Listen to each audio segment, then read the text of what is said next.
Bom, gente, esse é o vídeo sobre NPC, né, que o tema que eu escolhi foi ensino de programação para crianças e adolescentes, né, os tópicos abordados sobre a parte mediática foi desenho, levando para uma parte mais lúdica, e a parte de sites, né, a interatividade com sites, no aprendizado de programação. Né, vamos aqui para a aula em si.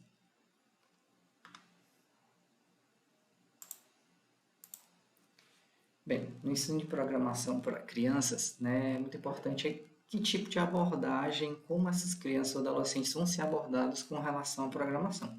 Não pode ser a abordagem que é dada, por exemplo, a alunos de graduação, que já tem uma formação, já tem um certo entendimento. É, a maneira com que esse conhecimento chega à criança ou adolescente tem que ser uma maneira simplificada, uma maneira que elas compreendam que esteja dentro do contexto delas. Né? Meu nome é Felipe e esse foi meu tema, ensino de programação para crianças e adolescentes. Vamos aqui a uma pequena introdução. Né? Segundo a organização Code Club Brasil, saber programar é uma habilidade importante, né, no mundo atual, que não é só a utilização de computadores, mas tudo que está envolvido com tecnologia, como as tecnologias funcionam. Né? E, como se sabe, existe uma demanda crescente de programadores. Você conhecer, você entender o trabalho dessa pessoa e como é que ela afeta o seu dia a dia é muito importante. Né?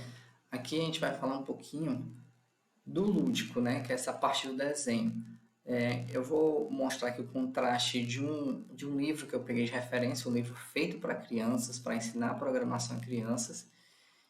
E nesse livro ele tem uma abordagem bem lúdica, que ele utiliza bastante desenhos, né, bastante gravuras, né, para incentivar, para tornar aquele material atrativo. E também vou trazer a metodologia tradicional, que é passada em graduações, em curso técnico, né, que ela não é ideal para crianças nem para adolescentes.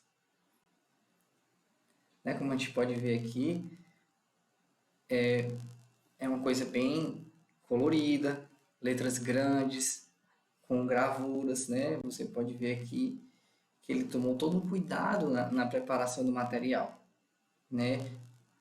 É o exemplo aqui que tem um porquinho, né? As letras, tá? Aqui, ó, por exemplo, esse comando print, ele não foi alterado porque vai ser passado por uma criança. Ele é o mesmo comando, né? Quando a gente for fazer exemplos práticos, ele é o mesmo comando, né? Não mudou, não foi alterado nada, mas a forma que ele é apresentado para a criança faz toda a diferença, né? Ele vem colorido, né? Com um desenho para chamar a atenção da criança, né? E isso tudo faz a diferença, né? No momento da aprendizagem, do momento que a criança vai absorver esse conteúdo. Né? Você pode ver que o livro ele tem todo um diagrama, um passo a passo do que a criança tem que fazer, né? Como é que vai ser feito o algoritmo? Aí tem o inicial, o primeiro passo, o segundo, o terceiro, o quarto e o quinto, até a finalização daquele algoritmo, né? Mesmo sendo uma coisa simples que a gente vai ver, mas o modo que foi pensado é muito interessante para o ensino de programação para crianças e adolescentes. Aí vamos para os exemplos tradicionais. Vocês podem perceber que diferente dos exemplos onde continham muitos desenhos, muitas grafias, esse aqui é bem limpo e seco, né?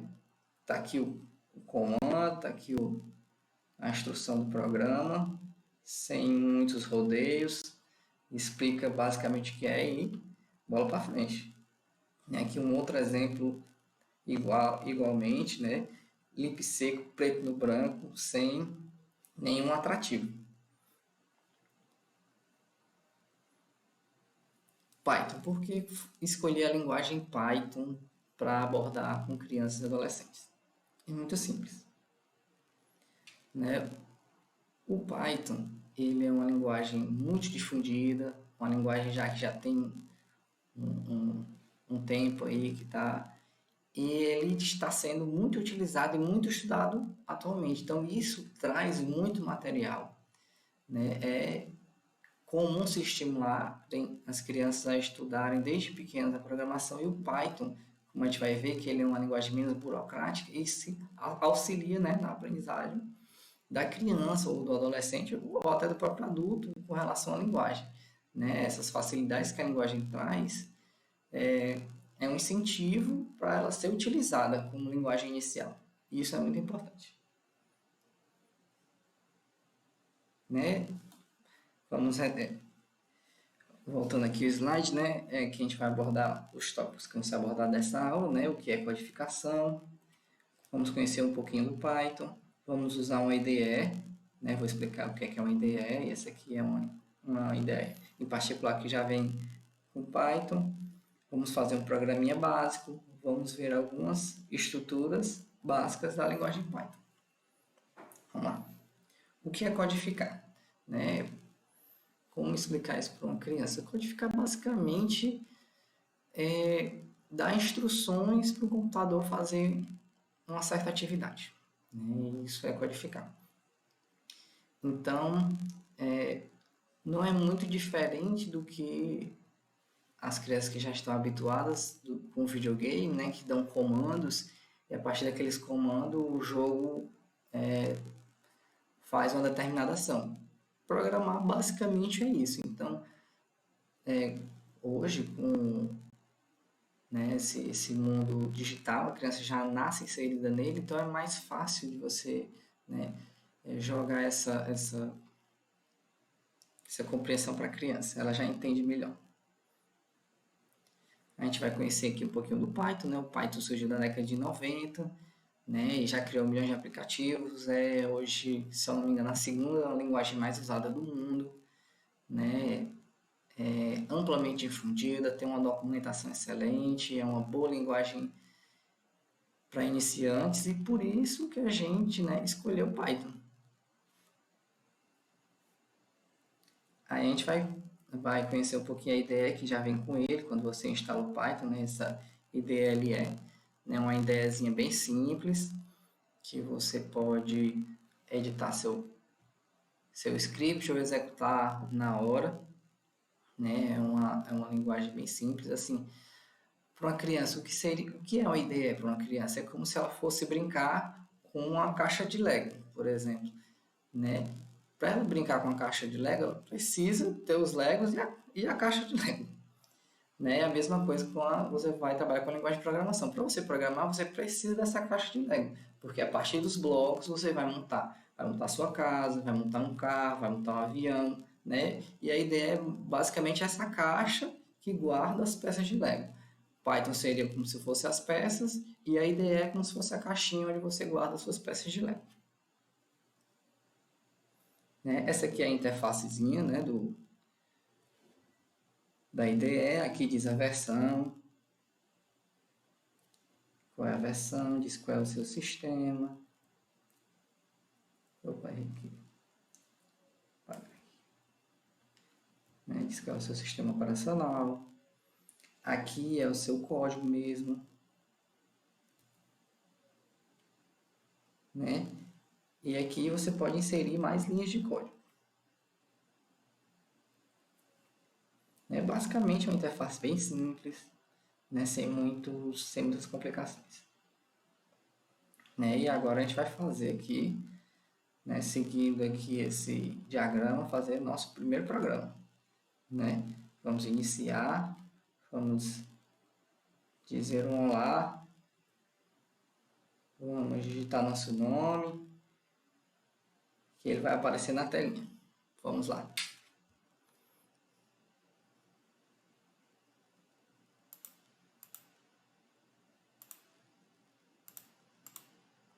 Pronto. Aqui eu já tinha, né, já deixado pronto. Quando você vem aqui, aí você escreve print olá mundo, né, e você dá um enter, né, o shellzinho aqui do programa ele vai retornar para você o olá mundo, né, assim. Tem alguns professores que até dizem que isso é uma quebra, né? Você sempre tem que fazer o Olá Mundo. Qualquer linguagem que você conheça, mesmo que você seja programador experiente, você tem que fazer um Olá Mundo que é para, né, para se apresentar, né, que é para tudo dar certo. Dizem até que se você não fizer isso, você não engrena na linguagem. Vamos dar continuidade aqui nessa apresentação, né? Aí a gente vai falar sobre uma coisa importante nas linguagens de programação, que são as variáveis. Aqui, por exemplo, de uma forma bem simples, isso aqui é um nomezinho que você dá para a sua variável, um nome, né? No caso aqui, esse nome que representa a idade, e o valor que você vai atribuir a essa idade. Esse 12 aqui é o valor. Porque a partir daí, a linguagem de programação tem como, né, dizer ou executar ações. Aqui são alguns símbolos matemáticos. O símbolo matemático da soma continua igual, subtração. Só há uma alteração com relação à multiplicação e à divisão, que são caracteres especiais do teclado. Né? E aqui uma pequena operação. Né? Você pega a variável x, como eu tinha explicado antes. Aí você atribui o valor 6.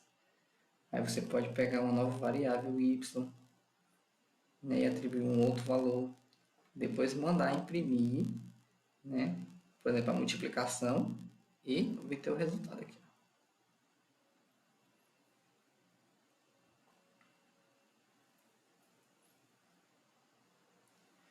Né? Outra coisa importante nas linguagens de programação é com relação a tomadas de decisões, né? Os famosos ifs, né? O que eu devo fazer em determinado momento, né? Tem até a perguntinha aqui do Ouriço perguntando para o cavalo se ele é um cavalo, né? E o cavalo, vixe, claro que não, né? Os símbolos de comparação são o igual, igual, não é só igual. O símbolo de igual é um símbolo de atribuição, né? Na programação, ele não é o símbolo de igual mesmo. O símbolo de igual na programação são dois iguais. Aí tem o diferente, que é o exclamação igual, e o maior e menor, que continuam sendo os mesmos símbolos da matemática. Né? Na programação existem alguns tipos de conceitos lógicos. O de verdadeiro e falso é um. E o que faz comparações. As comparações podem ser numéricas, podem ser objetos, que isso aí já é mais na frente, que a gente aprende. Né? E a partir disso ela pode dar um resultado.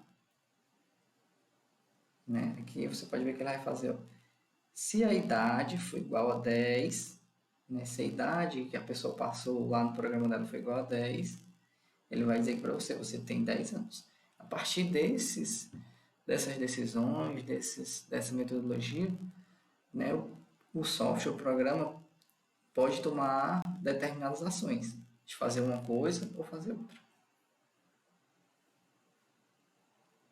Né? Aqui a proposta é da gente fazer um programinha, né?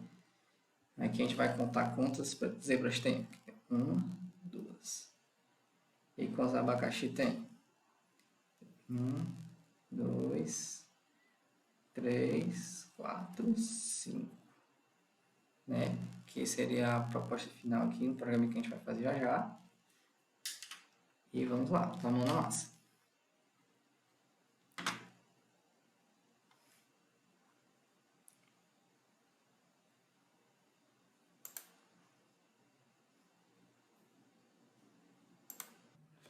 Então vamos lá, né? Vamos fazer o exemplozinho aqui.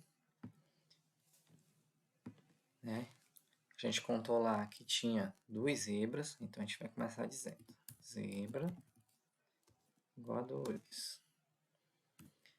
Quantos abacaxi a gente contou lá? 5. Então a gente vai dizer abacaxi igual a 5.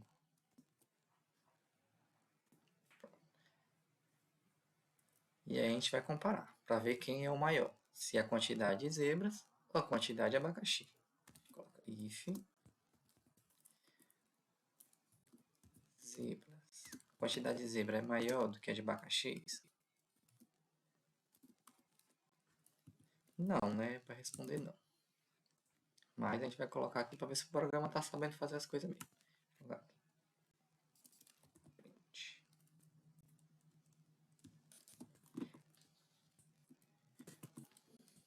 A quantidade de zebras é maior que a de abacaxi. A quantidade de zebras é maior do que a de abacaxis.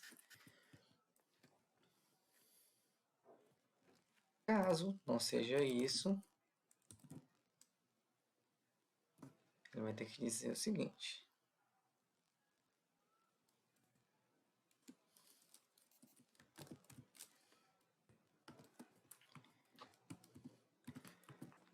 A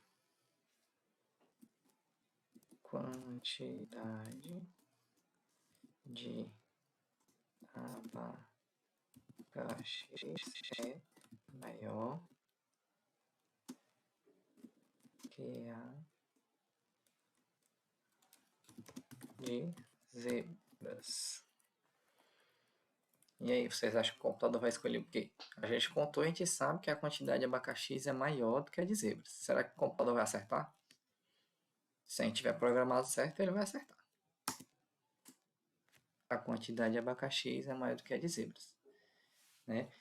E a gente também não necessariamente precisa ficar apegado somente ao terminal, né? A gente também tem a opção de fazer pela web, né? Que é uma opção interessante, dependendo da escola, se ela tiver a condição de ter acesso à internet, né? A gente também pode rodar, né, essa aplicação por lá. Aqui a gente vai refazer aquele primeiro exemplo do Olá Mundo, né? Que o programa vai dizer Olá Mundo para mim, vai pedir que eu digite meu nome, eu vou digitar meu nome e ele vai dar um olá para mim, Olá Felipe, né? A gente também refez o mesmo programinha que a gente acabou de fazer da girafa aqui, a gente refez ele na web, na internet, sem necessidade de ter um computador que tenha as coisas instaladas, é só acessar o site, né, que vai já estar tudo lá prontinho, só para aplicar o que foi ensinado em sala. Mesmo exemplo, da zebra e do abacaxi. Vamos rodar aqui para ver o que ele diz. A quantidade de abacaxi é maior do que a de zebras. Então, a gente não precisa necessariamente estar atrelado aos recursos que tem no computador. Se ele tiver um browser, mesmo que sendo o mais simples possível, é possível você acessar uma aplicação dessa pela internet, através do site. Existem inúmeros sites. Aqui eu elenquei dois, né, que é esse que é o bem simples, e tem até um mais interessante, que tem alguns exemplos que você pode interagir, que a criança pode colocar aqui, ó, que vai ter uma bolinha seguindo o mouse, né? Claro que com a devida orientação de uma pessoa de informática, o professor cola aqui um exemplo, ó, que não é muito grande, é um exemplo simples, são poucas linhas de código, 30 linhas de código, uma coisa simples, ó, e a criança pode interagir, ó, aqui, ó, programação, e seguindo aqui, ó, o mouse, ó. É bem interessante. Tem outra aqui também, um outro exemplo bem interessante, que é Siga o Papai. Esse aqui já é um pouquinho mais complexo, mas como já está pronto, poderia só colocar. Quando você arrasta a tartarugazinha,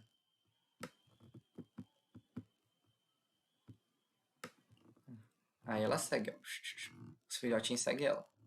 Aí a criança pode melhorar sua coordenação motora, né? Habilidade com o mousepad, habilidade com o mouse. Tudo isso pode ser feito através desses sites, né? São recursos gratuitos, são recursos interessantes e que está disponível, né? Não só para o ensino de programação, mas para o ensino de N disciplinas. Né? É isso que eu queria repassar aqui nesse vídeo para vocês. Obrigado e valeu!